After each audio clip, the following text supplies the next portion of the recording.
Hello everyone. और जैसा कि हम लोग पढ़ रहे थे आरसीसी, ठीक है।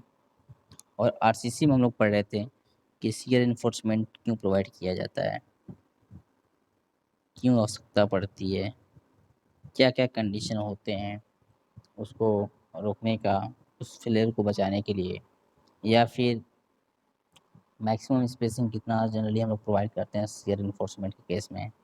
ये सब हम लोगों ने ऑलरेडी इसको क्या किया था, देख लिया था, ठीक है।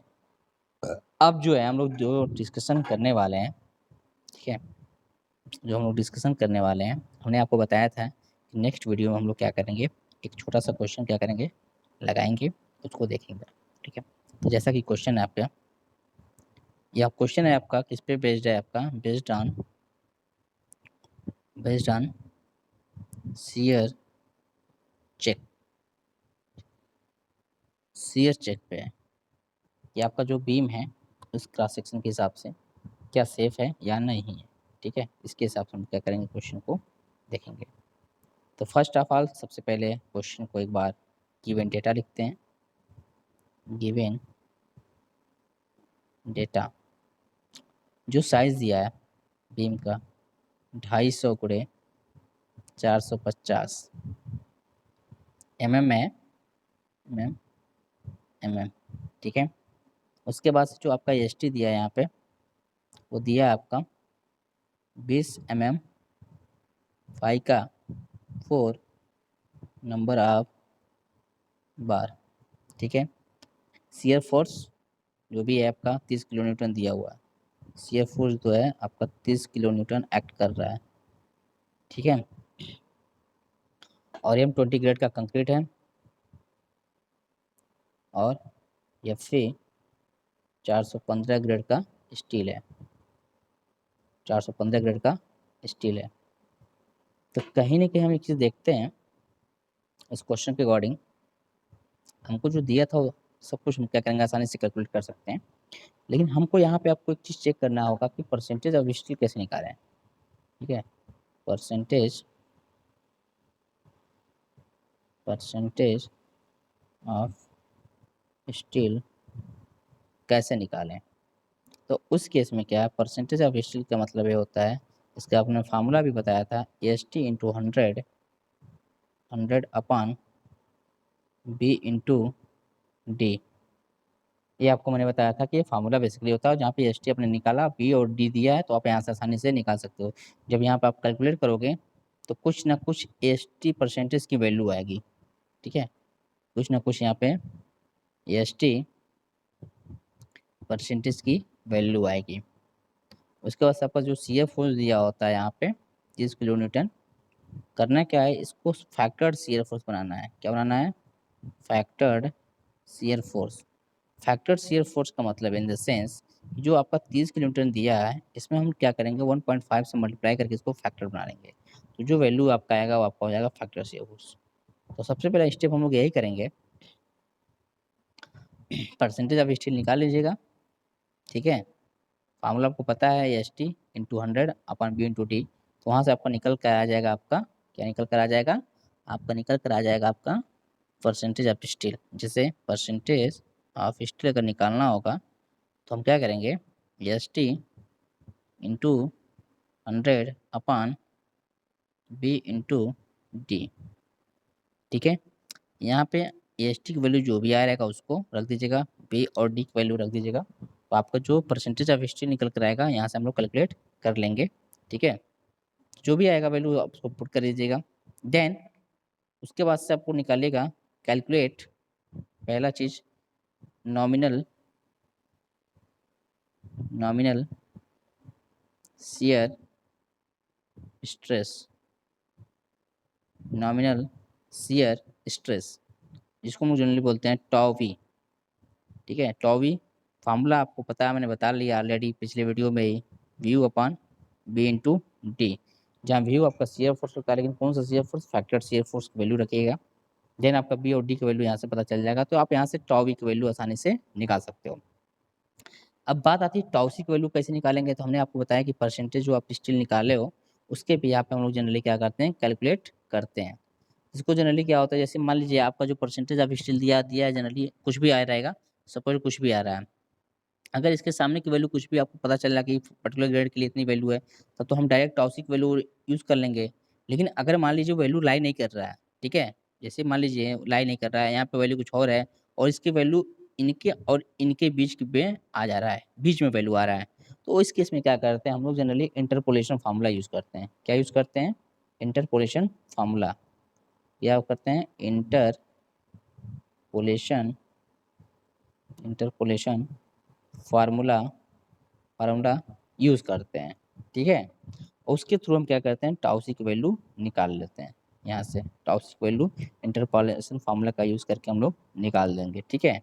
जैसा कि आपका जो इंटरपोलेशन का फार्मूला बनता है, ठीक है, वो आपका कुछ इस प्रकार बनता है, टाउ सी बराबर Y A plus Y B minus Y B minus Y A into X minus X A upon X B minus X ए।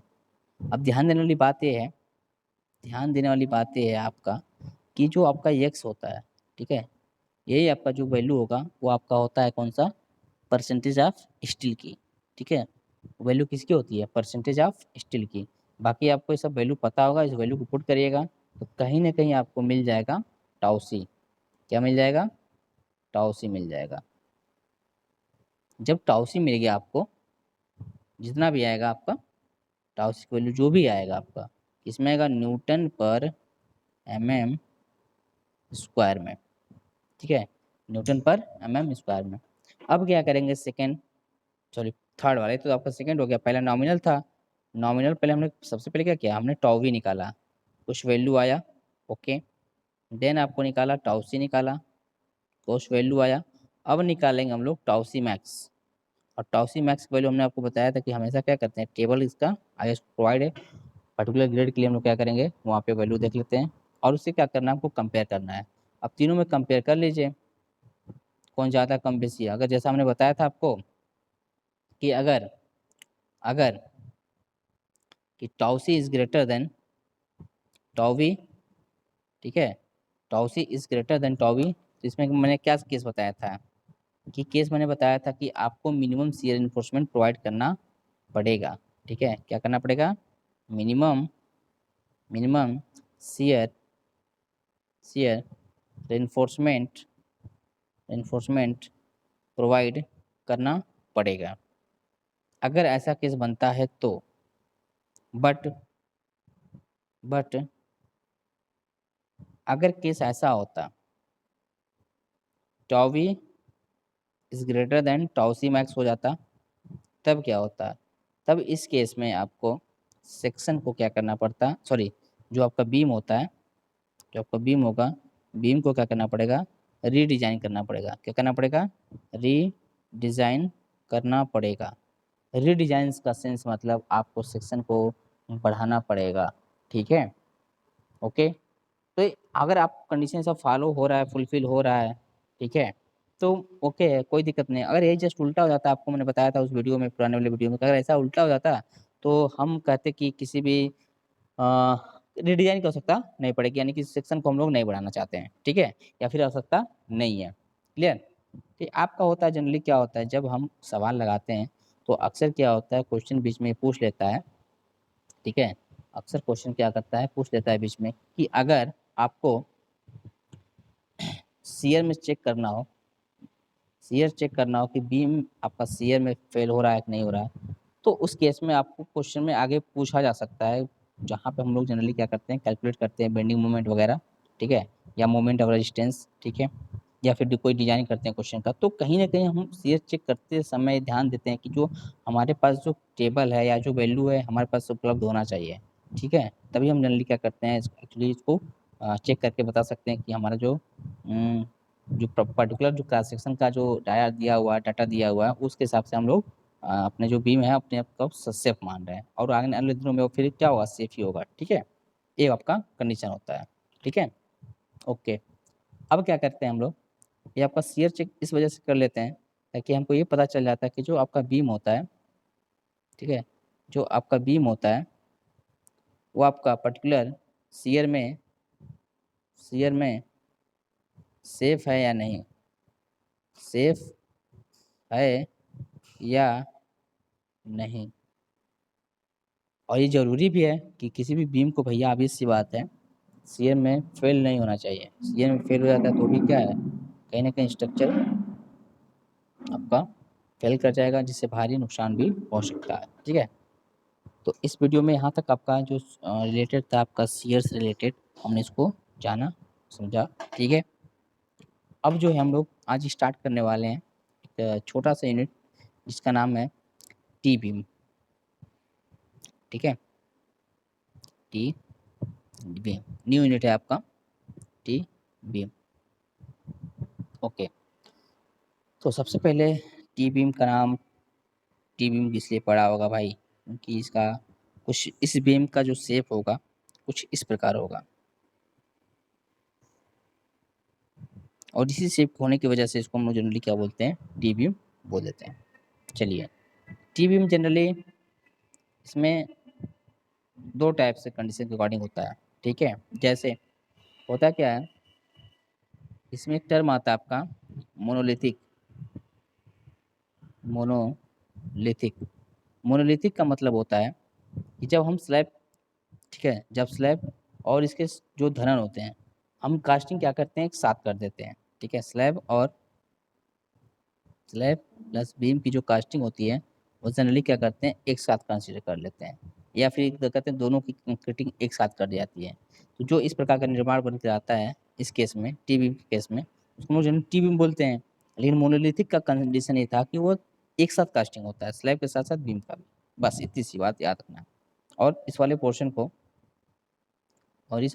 हम लोग जनरली क्या बोलते हैं, आपका टी बीम कुछ ऐसा होता है, और इस वाले पोर्शन को हम लोग बोलते हैं, इस वाले पोर्शन को बोलते हैं फ्लैंज, और इस वाले पोर्शन को हम लोग जनरली बोलते हैं वेब बोलते हैं। क्या बोलते हैं, वेब बोलते हैं, और फ्लैंज बोलते हैं।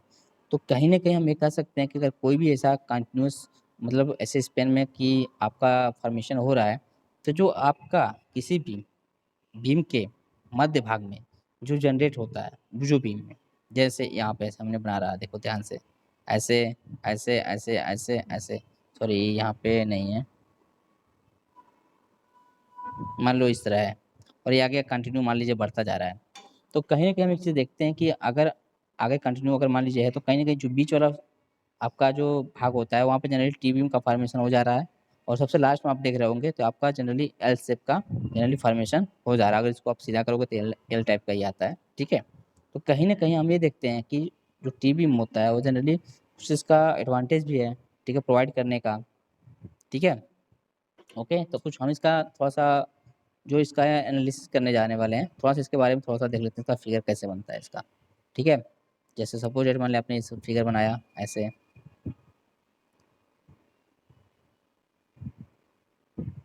ये आपका कंटिन्यू आगे बढ़ रहा है, मान लीजिए टी बीम है यहाँ से यहाँ तक पूरा, और ये आपका यहाँ से यहाँ तक का जो आपका टोटल एल बीम है। तो इस केस में जो आपका यहाँ पे प्रोवाइड किया जाएगा S T, area area of steel intention, यानी कि जिसको जनरली बोलते हैं एस टी। ठीक है, और ये आपका जनरली होता है वेव, और ये आपका होता है फ्लैंज। और ये जो टोटल दूरी आप देखते हो यहाँ पे यहाँ से यहाँ तक का दूरी जो देख रहे हो ये वाला, इसको हम लोग जनरली बोलते हैं डी एफ। ठीक है,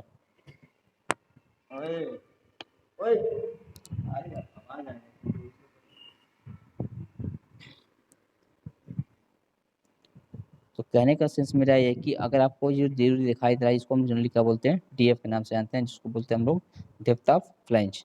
तो इसका कुछ हम लोग अगर इस तरह फिगर बनाए अगर मोनोलिथिक का, मोनोलिथिक में हम लोग ध्यान से देखेंगे तो मोनोलिथिक में क्या होता है, ऐसे फिगर कुछ बनेगा ऐसे,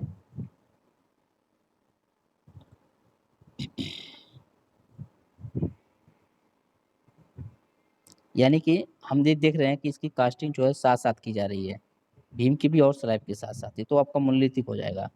लेकिन अगर यही चीज़ें अलग अलग होती, ठीक है, बीम का अलग है स्लैब का अलग होता, तो कहीं ना कहीं ये कह सकते थे कि जो आपका बीम हुआ आइसोलेटेड के कैटेगरी में आएगा, किसमें, आइसोलेटेड के कैटेगरी में आता है। ठीक है, याद रखना दो चीज़, एक वो होता है मोनोलिथिक, और एक होता है आपका आइसोलेटेड। एक्चुअली में इस बीम का यूज़ कहाँ करते हैं, जब किसी छत स्लैब का जो स्पैन होता है, ठीक है, 4 मीटर से अधिक हो, 4 मीटर से 4 मीटर से अधिक होता है अगर, तो उस केस में जनरली क्या होते हैं, टी बीम की व्यवस्था इकोनॉमिकल मानी जाती है, ठीक है, उस केस में। ओके, अब बात करते हैं इसके कुछ एडवांटेज की। एडवांटेज का मतलब ये होता है कि अगर हम टी बीम बना रहे हैं तो क्या क्या आपको फ़ायदा मिलेगा। तो होता क्या है कि जो स्लैब का कुछ पोर्शन होता है ना, पहला एडवांटेज यही होता है, स्लैब का कुछ पोर्शन, ठीक है, कुछ पोर्शन बीम के साथ एकजुट होकर बीम के साथ बीम के साथ एकजुट होकर संपीड़न प्रतिबलों को वहन करता है, ठीक है, क्या करता है, संपीड़न संपीड़न प्रतिबलों को क्या करता है, रजिस्ट करता है, वहन करता है, जिससे आपका क्या होता है कि जो आपका बल शून्य रेखा होता है न्यूट्रल एक्सिस के ऊपर की स्थिति जो होता है, धरण का संपीड़न क्षेत्र बढ़ जाता है, ठीक है, जिसके फलस्वरूप हमारा क्या होता है, जो टी बीम होता है सामान्य धरणों की तुलना में काफ़ी थोड़ा सा अधिक भार ले सकता है। ये आपका पहला एडवांटेज हो जाता है। दूसरा एडवांटेज है आपका कि बेंडिंग मोमेंट में कमी आती है, ठीक है, एकात्मक निर्माण के कारण जो आपको मोनोलिथिक होता है, एकात्मक निर्माण के कारण स्लैब के बेंडिंग मोमेंट में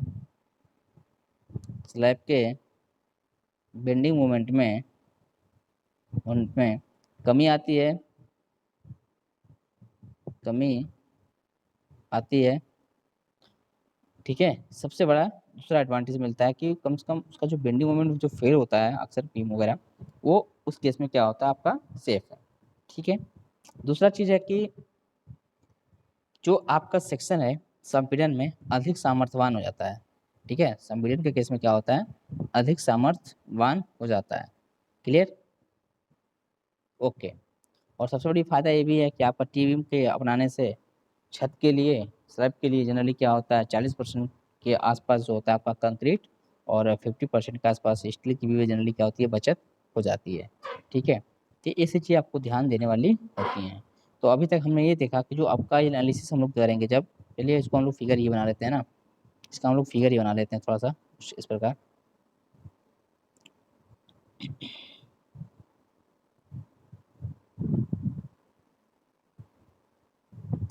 अच्छा, हम टी बी की बात करें, अगर हम टी बीम की बात करें तो ये आपका पूरा पोर्शन है जो आपका टी बीम का आता है, और जो ये पोर्शन आपका होता है यहाँ से यहाँ तक का, ये आपका टोटल आता है एल बीम के अंतर्गत। अगर हम बात करते हैं जनरली जो आपका टोटल विड्थ होता है, विड्थ ऑफ बीम, जो चौड़ाई होती है वो जनरली यहाँ से कंसीडर की जाती है, यहाँ से यहाँ तक, इसको जनरली हम लोग स्मॉल भी बोलते हैं। लेकिन अगर बी एफ की बात करें, इफेक्टिव विड्थ ऑफ फ्लैंज, तो कंसीडर यहाँ से यहाँ तक की जाएगी, यहाँ से यहाँ तक की, और इसको हम जनरली बोलते हैं बी एफ, क्या बोलते हैं, बी एफ बोलते हैं, width of effective width of flange, ठीक है, इफेक्टिव विड्थ ऑफ फ्लैंज। और इस केस में हम सरिया क्या करते हैं, यहाँ से डालते हैं, और ये इसको हम लोग जनरली बोलते हैं ए एस टी बोलते हैं, क्या बोलते हैं, ए एस टी बोलते हैं, ठीक है, ओके। और ये जो होता है यहाँ से यहाँ तक जो दूरी हम देख रहे हैं ना, ये जो चौड़ाई यहाँ से यहाँ तक का ये वाला, ये आपका होता है B W, width of wave. अच्छा, यहाँ से यहाँ तक की जो दूरी होती है, ध्यान से देखिएगा, यहाँ से यहाँ तक की जो दूरी होती है उसको हम जनरली बोलते हैं डी आर, क्या बोलते हैं, डी आर, यानी कि डेप्थ ऑफ रिब, क्या बोलते हैं, डेप्थ ऑफ रिब बोलते हैं। और ये जो दूरी हम लोग देख रहे हैं यहाँ पे, यहाँ वाला, ये पूरा यहाँ से यहाँ तक, ये आपका होता है डी एफ, क्या होता है, डी एफ होता है, क्या होता है, डी एफ होता है। डी एफ का मतलब होता है डेप्थ ऑफ फ्लैंज, ठीक है। अब बात करते हैं, अगर टोटल डेप्थ की बात करें अगर हम, ठीक है, टोटल डेप्थ की बात करें अगर हम, तो आपका जो टोटल डेप्थ होगा वो यहाँ से लगा करके नीचे सिरे तक आएगा आपका टोटल डेप्थ, इसको बोलते हैं कैपिटल डी। और स्मॉल डी होता है आपका इस सिरे से, आपका इस सिरे से यहाँ से लगा करके, सॉरी बट ठीक है, इस सिरे से लगा करके, यहाँ से लगा करके, यहाँ से लगा करके यहाँ तक, ये आपका होता है स्मॉल डी। तो कहने का सेंस मेरा है कि आपको जब हम एनालिसिस करते हैं तो कहीं ना कहीं जो हम लोग जो एनालिसिस करते हैं,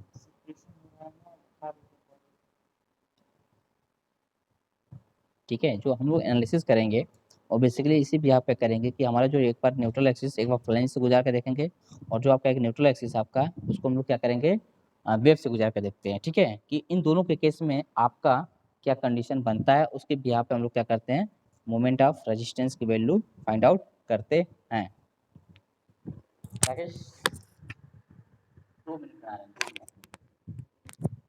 ठीक है गाइस, तो आप लोगों को ये पता चल गया होगा जिस तरह स्ट्रक्चर हम लोग टीवी में कब बना रहे हैं फॉर्मेशन। जैसे जनरली अगर आप ब्रिजेस वगैरह के जस्ट नीचे देखना सपोर्ट के जो वहाँ पे कॉलम सॉरी बीम दिया जाता है, वो जनरली टी बीम के रूप में ही होता है। ठीक है, बहुत जगह दिए जाते हैं, आप लोग टी बीम का सर्च करके वो देख सकते हो स्ट्रक्चर को। ठीक है, एक बार भी अगर पिक्चर देखना चाहते हो, इमेज देखना चाहते हो, तो कहीं ना कहीं आप क्या करना है, अगर सर्च करना टी बीम या फ्लैंज बीम, तो जनरली क्या होगा, आपको कई सारे स्ट्रक्चर आएंगे, उस स्ट्रक्चर को आप देख सकते हो किस तरह प्रोवाइड करते हैं। लेकिन देखने में आपको जनरली क्या ऐसे देखेंगे, आपके टी जैसे ही दिखेंगे, ऐसे ही दिखेंगे, ऐसा ही शेप जनरली मिलता है, इसलिए टी शेप के नाम के इसको नाम टी बीम ही पड़ गया। ठीक है, टी बीम पड़ गया। ओके, चलो क्लियर। अब हम जो क्या करेंगे, अब जो हम लोग आगे पढ़ने वाले हैं, ठीक है, वह बेसिकली आपका जो होगा इफेक्टिव विड्थ ऑफ फ्लैंज को कैसे कैलकुलेट करते हैं। ठीक है, इसको हम लोग देखेंगे। देन आपको देखेंगे कि जिसमें इसमें जितने टर्मिनोलॉजी यूज़ किए जा रहे हैं, उस टर्मिनोलॉजियों का यूज़ करके हम कैसे फार्मूले को क्रिएट करेंगे। फार्मूला एक्चुअली में सब कुछ जानते हो कि जो सिंगली में हम लोग पढ़े मैक्सिमम फार्मूले आपको वहीं से मिल जाएंगे। बाकी आपको एक चीज़ यहाँ पे थोड़ा सा कैलकुलेट करना पड़ेगा, जैसे बी एफ की वैल्यू कैसे निकालते हैं, अगर दिया ना हो तब केस में कैसे क्या करेंगे। तो इसको हम लोग नेक्स्ट वीडियो में पढ़ेंगे, effective width of flange, effective width of flange, ये जनरली क्या होगा आपका, वहाँ से कंसीडर करके हम लोग इसको निकालेंगे। इसका कुछ आई स्पोर्ट फार्मूला में भी दिया हुआ टेबल में, आप वहाँ से भी आसानी से इस फार्मूले को निकाल सकते हो। तो कहीं ना कहीं हम ये चीज़ देख रहे हैं कि जो आपका इफेक्टिव विड्थ ऑफ फ्लैंज होता है, या तो क्वेश्चन में नहीं दिया होगा, तो हमको इस फार्मूले के थ्रू जो हम बताने वाले हैं, इसके थ्रू ही निकालेंगे, जो कि आपके आई स्पोर्ट में भी प्रोविजन दिया हुआ है, वहाँ पे प्रोवाइड है, आप वहाँ से आसानी से निकाल सकते हो। ठीक है, चाहे आपका इफेक्टिव विड्थ में आपका जैसे दो केस है आपका, या तो फिर मोनोलिथिक टी बीम होगा, ठीक है, या तो मोनोलिथिक टी बीम होगा, या फिर ठीक है यल बीम होगा। मोनोलिथिक का क्या होगा, यल बीम होगा, या तो टी बीम होगा या फिर यल बीम होगा। ठीक है, ध्यान देना, या तो मोनोलिथिक बीम में टी बीम पूछेगा या फिर एल बीम पूछेगा। तो जनरली जो क्वेश्चन आजकल पूछे जा रहे हैं आपके, वो जनरली टी बीम को ही कंसिडर किया जाता है। टी बीम पे आधारित क्वेश्चन आते हैं, या तो मोनोलिथिक होगा या तो फिर आइसोलेटेड होगा। तो आइसोलेटेड में भी आपका तो केस बनेगा, isolated T beam, isolated T beam. तो इस केस में क्या करेंगे, आपका टी बीम इसमें भी होगा और एल बीम उसमें भी होगा। तो अलग अलग कंडीशन के लिए, एल बीम के लिए, टी बीम के लिए हम लोग क्या करेंगे, नेक्स्ट वीडियो में हम लोग ये देखने वाले हैं कि कैसे effective width of flange calculate किया जाता है, जिसको हम लोग जनरली रिप्रेजेंट करते हैं बी एफ से।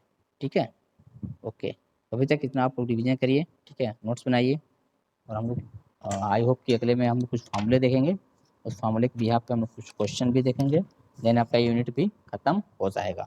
ठीक है, आपका यूनिट क्या होगा, ख़त्म हो जाएगा। हम लोग मिलते हैं नेक्स्ट वीडियो में। ठीक है, नेक्स्ट वीडियो में मिलते हैं, और न्यू टॉपिक के साथ भी मिल सकते हैं, जैसे फार्मूला कैसे इसको बनाना है, कैसे इसको न्यूट्रल एक्सिस मानना है, कब कब किस केसेस में कब फ्लैंज से पास करना है तो क्या कंडीशन बनेगा, या फिर आपका न्यूट्रल एक्सिस अगर हम वेव से पास करते हैं तो क्या कंडीशन बनेगा, ये सब के सब हम लोग क्या करेंगे, नेक्स्ट वीडियो में पढ़ने वाले हैं। ठीक है, तब तक के लिए बाय बाय, टेक केयर।